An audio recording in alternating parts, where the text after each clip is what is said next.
Halo Pamojo dan teman-teman. Nah, saya kemarin sudah menjelaskan tentang kegiatan ekonomi masyarakat. Sekarang saya akan mengajarkan materi baru, yaitu status, peran, diferensiasi, dan stratifikasi sosial.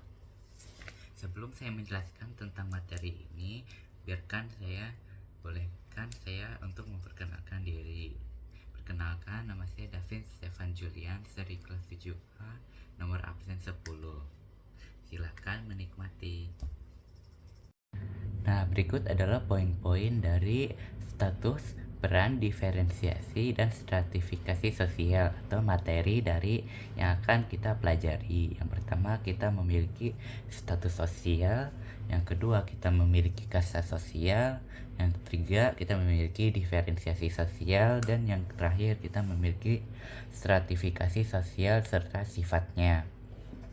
Kita akan mempelajari yang pertama terlebih dahulu, yaitu status sosial. Saya akan menjelaskan yang ascribe status terlebih dahulu.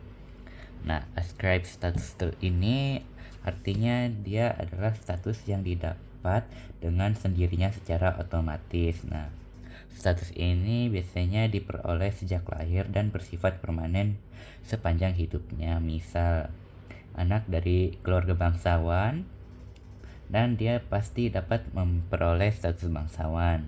Yang kedua contohnya yaitu jenis kelamin. Yang ketiga latar belakang etnis, dan nama keluarga atau marga itu dia bisa menjadi ascribe status. Yang kedua adalah achieve status. Achieve status ini itu adalah status seseorang yang diperoleh melalui usaha yang disengaja. Status ini dia nggak diperoleh sejak lahir secara otomatis. Seseorang memperoleh status ini karena dia memilihnya dan mempunyai bakat untuk itu. Nah, contohnya itu setiap orang bisa menjadi dokter asalkan memenuhi persyaratan tertentu seperti lulus pendidikan kedokteran dan memiliki pengalaman kerja dalam bidang medis dan serta lulus ujian. Yang ketiga itu adalah assign status. Assign status ini adalah status yang diperoleh karena ada pihak lain yang memberikannya. Contohnya adalah gelar pahlawan nasional, siswa teladan, dan peraih Kalpataru, atau sebagai lolos untuk menjadi ketua OSIS. Mari kita pindah ke kasta sosial. Kasta sosial ini adalah perilaku yang diharapkan oleh pihak lain terhadap seseorang dalam melaksanakan hak dan kewajiban sesuai dengan status yang dimilikinya. Kasta sosial ini juga tidak dipisahkan antara status dan peran karena tidak ada peran tanpa status dan sebaliknya tidak ada status tanpa peran. Contohnya seperti saya, yaitu pelajar. Pelajar itu pasti harus mengerjakan pekerjaan rumahnya, menghadiri kelas secara teratur, tidak absen ya, tidak alpa, lalu mengerjakan tugasnya, berpartisipasi dalam diskusi kelas, mempersiapkan ujian, dan bekerja dengan siswa lain dalam kelompok atau kerja kelompok, dan pasti mengikuti peraturan sekolah. Itulah yang dimaksud dengan kasta sosial, perilaku yang diharapkan oleh pihak lain terhadap seseorang dalam melaksanakan hak dan kewajiban sesuai dengan status yang dimilikinya. Yang ketiga, saya akan menjelaskan tentang diferensiasi sosial. Diferensiasi sosial ini dia terbagi menjadi 5, yaitu yang pertama berdasarkan ras, yang kedua suku bangsa, yang ketiga agama, yang keempat gender atau jenis kelamin, yang kelima profesi, yang kelima yaitu profesi. Nah, diferensiasi sosial ini dia dilakukan secara horizontal atau yang ada di sini semua itu setara, kastanya setara. Saya akan menjelaskan yang berdasarkan ras ini terlebih dahulu. Nah, yang pengelompokan diferensi sosial berdasarkan ras ini berdasarkan ciri fisik bawaan yang sama. Nah, ada 3 kelompok ras besar, yaitu ras Mongoloid, Kaukasoid, dan Negroid menurut Ralph L. Yang kedua adalah diferensi sosial berdasarkan suku bangsa. Nah, kalau yang ini adalah artinya berdasarkan kesadaran akan identitas kebudayaan, meliputi perbedaan adat istiadat, bahasa, dan kesenian. Yang ketiga, kita memiliki agama. Kalau diferensiasi berdasarkan agama itu berdasarkan agama yang dianut di Indonesia itu pasti kita sudah kenal dengan agama Islam, agama Kristen, agama Katolik, Kristen Protestan, Hindu, Buddha, dan Konghucu. Itu adalah diferensiasi sosial berdasarkan agama. Yang keempat adalah gender atau jenis kelamin. Nah, ini pasti sudah setara ya, karena kita sudah tahu. Nah, yang gender itu dianut terhadap laki-laki dan perempuan.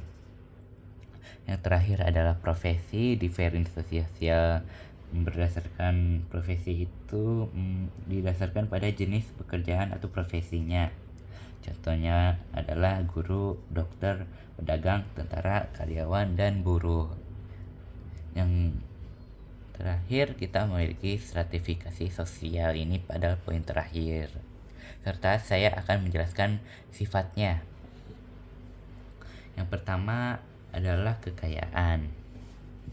Kalau kekayaan adalah berkaitan erat dengan pendapatan. Nah, semakin besar pendapatan seseorang, semakin besar pula kemungkinan untuk mempunyai banyak harta. Yang kedua adalah kekuasaan. Kekuasaan itu mengacu pada kemampuan seseorang untuk menetapkan kehendaknya terhadap orang lain yang dikuasai, seperti kedudukan atau posisi dalam masyarakat, kekayaan, atau kepandaian.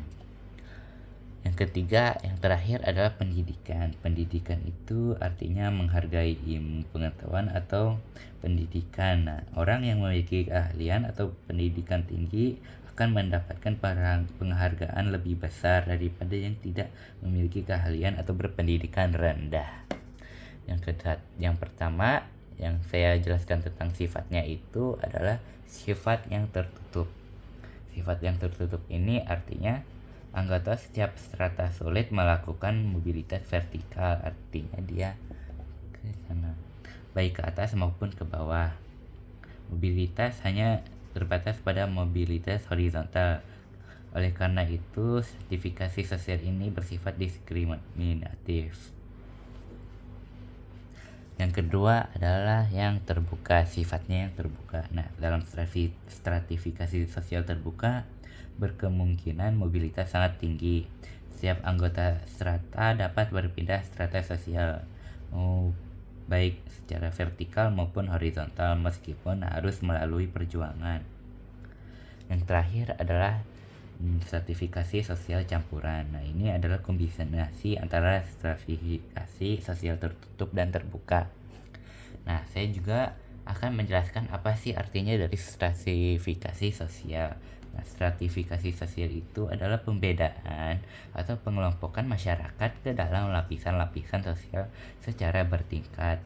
Nah, stratifikasi sosial juga merupakan pembedaan penduduk atau masyarakat ke dalam kelas-kelas yang tersusun secara bertingkat atau hierarki. Perwujudan pelapisan di dalam masyarakat juga dikenal dengan istilah kelas sosial. Kelas sosial terdiri atas kelas sosial tinggi, kelas sosial menengah, dan kelas sosial rendah. Itu semua tentang status, peran, diferensiasi, dan stratifikasi sosial. Sekian penjelasan dari saya. Terima kasih Pak Mojo dan teman-teman. See you tomorrow.